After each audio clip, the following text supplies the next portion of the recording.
Mesdames, Messieurs, bonsoir. Bienvenue à toutes et à tous dans cette session d'information sur la télévision Labari en ce dimanche 31 mars 2024. Bonne rupture de jeûne à tous. C'était en effet aujourd'hui la 21e journée du jeûne du Ramadan pour la communauté musulmane.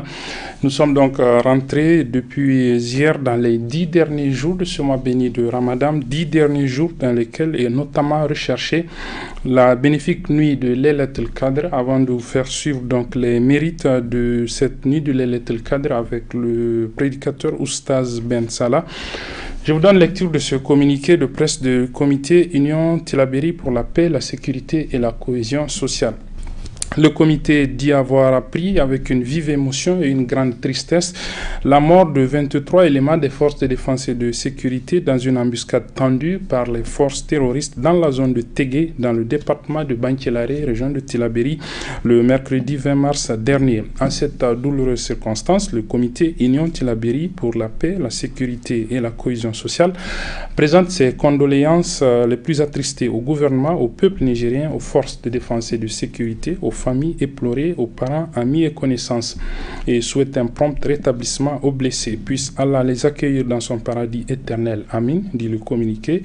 Le comité Union Tillabéri tient par ailleurs à rassurer les forces de défense et de sécurité de son soutien indéfectible fait à Niamey hier 30 mars 2024 pour le comité, le coordonnateur M. Amadou Haruna Meiga. Je le disais, la communauté musulmane est entrée depuis hier donc dans la dernière décade du mois béni de Ramadan, et c'est dans cette décade qu'est recherchée la nuit de Laylatul Qadr, dont l'adoration équivaudrait, selon les prédicateurs, selon le Coran même, disons-le, à 83, plus de 83 ans d'adoration. Je vous propose à cet effet de suivre les mérites de cette nuit de Laylatul Qadr qui est recherchée donc dans ces 10 derniers jours du mois béni de Ramadan avec le prédicateur Oustaz Ben Salah.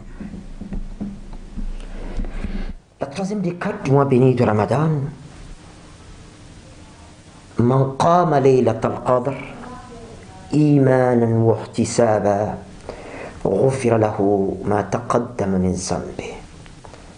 Le messager d'Allah sallallahu alayhi wa sallam a dit que par le jeûne, tous nos péchés vont partir, par les prières nocturnes, tous nos péchés vont partir, mais en une nuit, non seulement tous nos péchés vont partir, mais une autre récompense qui est là, laquelle? Un jour, par rapport à Laylatul Qadr, qui est à rechercher dans les nuits impaires de la dernière décade du mois béni de Ramadan, un jour, disais-je, on vient annoncer au messager d'Allah sallallahu alayhi wa sallam qu'un homme de Bani Israël, c'est-à-dire parmi les descendants de Yaqub alayhi salam, a passé 1000 mois de sa vie, pendant lesquels les journées, il est à jeun, ou sur le terrain du jihad, le sabre au clair, tuant et prêt à se faire tuer pour faire plaisir à Allah. Les nuits, il est en prière, en réflexion, en prosternation, en pleurs, pour s'élever vers le sublime, Allah subhanahu wa ta'ala. Alors les compagnons émerveillés vont demander au messager d'Allah sallallahu alayhi wa sallam, Ya Rasulallah sallallahu alayhi wa sallam, qui pourrait en faire autant dans ta communauté? Parce que mathématiquement et arithmétiquement, 1000 mois c'est 83 ans et 4 mois. Le messager n'avait pas la réponse tout de suite. Et c'est pas lui qui fabrique le Coran, qui produit le Coran, qui est l'auteur du Coran. Non, 3 fois non. La réponse va tomber du ciel. Au-delà de ces cieux, Allah va s'adresser à Muhammad sallallahu alayhi wa sallam et à travers lui à l'humanité tout entière. Bismillahirrahmanirrahim. Inna anzalnahu fi laylatil qadr. Wa ma adraka ma laylatul qadr. Laylatul qadri khayrun min alfi shahr. Nous, pluriel de la sainteté divine, c'est Allah qui parle. Nous l'avons certes révélé ce Coran pendant la nuit du Qadr. Qui pourra te dire, ya Muhammad, ce qu'est Laylatul Qadr, ce que vaut Laylatul Qadr? Allah va trancher. Laylatul Qadri khayrun min alfi shahr. La seule nuit de Qadr, en termes de récompense, selon la volonté d'Allah subhanahu wa ta'ala, vaut mieux que ces 1000 mois que cet homme de Béni Israël a passé les nuits en prière et les jours à jeûn sur le terrain du djihad, que ces 1000 mois que cet homme de Béni Israël a consacré exclusivement au culte du Très-Haut. En lien toujours avec la religion, retenez cette séance d'invocation pour la paix, la stabilité et la prospérité du Niger organisée ce matin à la place de la concertation à l'initiative de plusieurs associations islamiques de notre pays. Le résumé avec nos reporters Sadou Doumi et Adam Soumana. Échanger avec les fidèles musulmans sur la vie de la nation en tenant compte des décisions prises par les autorités de la transition. Tel est l'exercice auquel s'attelle l'ensemble des associations islamiques du Niger à travers la présente manifestation.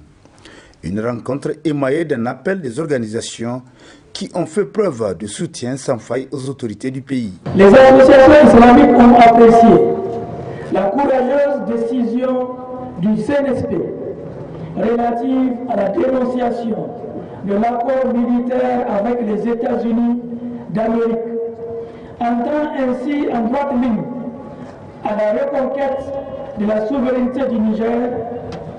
Elles apportent leur soutien total et indéfectible, démontrant une fois de plus la capacité et la détermination du courageux peuple nigérien, digne et fier, qui chemine à rang serré pour être présent au grand rendez-vous de l'histoire.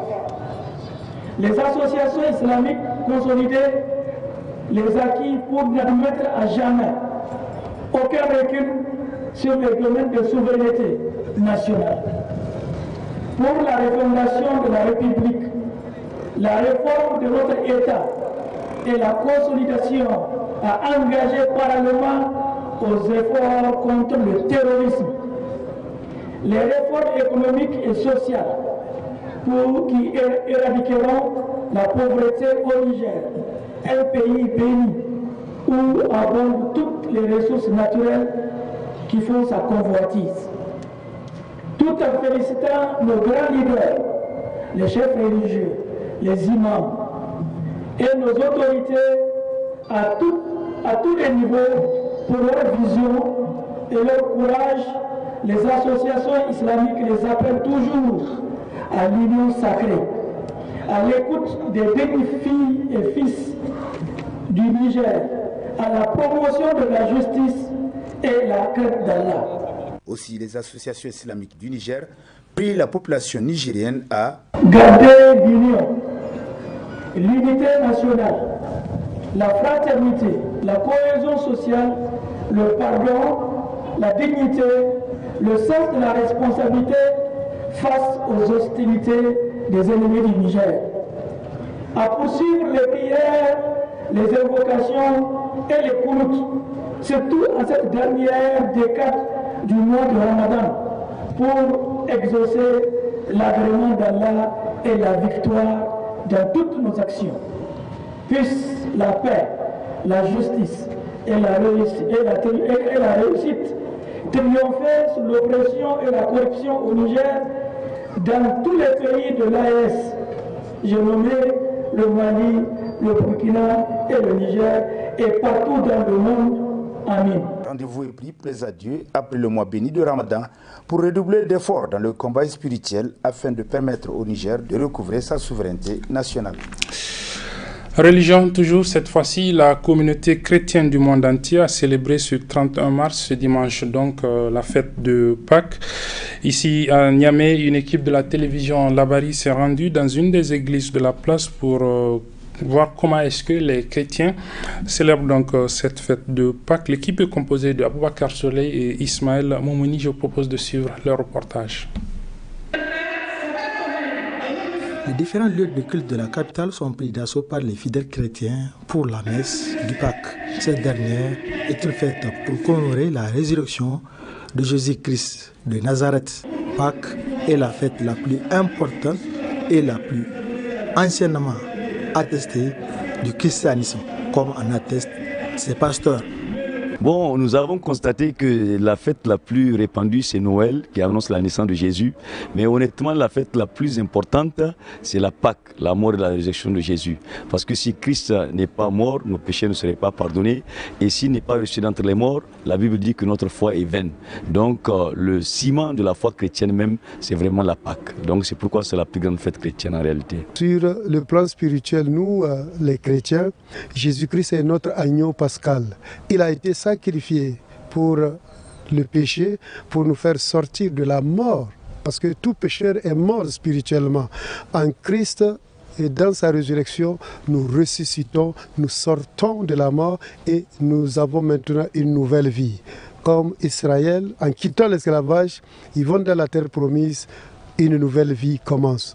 Nous aussi, en tant que chrétiens, ayant reçu Christ mort et ressuscité, nous avons une nouvelle vie, nous avons une résurrection qui est là.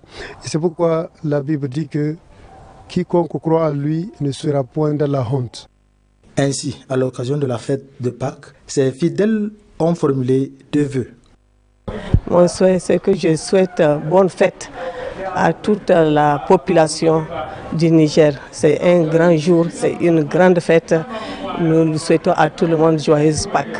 Nous souhaitons à toute la population nigérienne beaucoup de bonheur, de joie. Et notre plus grand vœu est que le Niger soit sauvé pour Jésus. Déjà, nous rendons grâce à Dieu pour cette fête dont vous connaissez que est la plus grande fête chrétienne, parce que ça annonce la résurrection de notre Seigneur Jésus-Christ, une résurrection qui nous accorde la victoire sur toutes choses.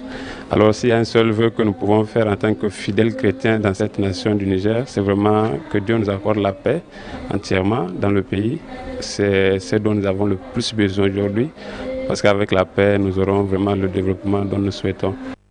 Le dimanche de Pâques clôt la semaine sainte, pendant laquelle Jésus prit son dernier repas, le jeudi, et il a été crucifié le lendemain, c'est-à-dire le vendredi. Et 3 jours après, s'est déroulée la résurrection, d'où le dimanche de Pâques. Refermons ce journal avec un reportage sur un métier dans lequel beaucoup de jeunes Nigériens excellent ces derniers temps. Il s'agit du métier de peintre-sculpteur. Une équipe de la télévision Labari s'est rendue dans l'atelier d'un peintre-sculpteur nigérien. L'équipe est composée de Aboubakar Souley et Nana Firdaussou Saleh. Voici le reportage. Le métier de peintre et sculpteur est une véritable source d'inspiration et de créativité, que ce soit sur une toile ou dans un bloc de pierre. Ces artistes façonnent et donnent vie à leur vision artistique. C'est du recyclage, c'est une manière de penser à mon environnement. C'est une manière de contribuer à rendre mon environnement propre, de redonner en retour à mes compatriotes et aux citoyens qui sont autour dans la vie sociale, à eux de savoir que ces objets qu'on pense que c'est de l'ordure n'est pas de l'ordure mais de l'ordure. Et dans ces déchets-là, je trie mes ordures pour les transformer à l'agréable qui est de l'or, qui est dur. La transformation d'œuvres, pour moi, tout ce qui est jeté est de l'ordure pour moi. Tout ce qu'on pense qui n'est pas utile a une utilité pour moi. Je cible beaucoup de choses comme astuce d'être un support pour moi, un support de communication de mes œuvres. Par exemple, je prends un exemple des tapettes. De simples tapettes, j'arrive à faire une girafe entière avec. Être peintre et sculpteur n'est pas sans obstacle. Cependant, ils saluent la présence de l'État à leur côté. L'État fait beaucoup de choses, seulement que on a toujours besoin encore de plus. Quand je prends chaque année, je suis un candidat pour représenter le Niger dans des compétitions internationales comme les Jeux de la francophonie. Tout récemment, c'est passé à Kinshasa. Et j'étais un candidat pour représenter mon pays, le Niger, au Jeux de la francophonie. Tous ces atouts, c'est l'État qui nous donne tous ces faveurs-là. Et l'État, vraiment, elle est à féliciter parce que nous sommes des acteurs qui accompagnent l'État dans ce sens-là. Et nous faisons tout pour être à jour artistiquement et qu'on puisse faire flamboyer les couleurs de notre pays dans d'autres pays. Car l'idée de l'art, c'est de faire ressortir les valeurs du couleur et l'artiste lui-même de gagner son côté leadership à travers le côté international des partenaires. Peintres et sculpteurs sont bien plus que des métiers. Ce sont des modes de vie. Ces artistes passionnés mettant leur cœur et leur talent dans chaque œuvre transmettent des émotions et des messages à travers leur art. Voilà, c'est sur ce que se referme cette édition, mesdames et messieurs. Merci de l'avoir suivi et très bonne suite des programmes sur la télévision. Bon début de semaine à toutes et à tous.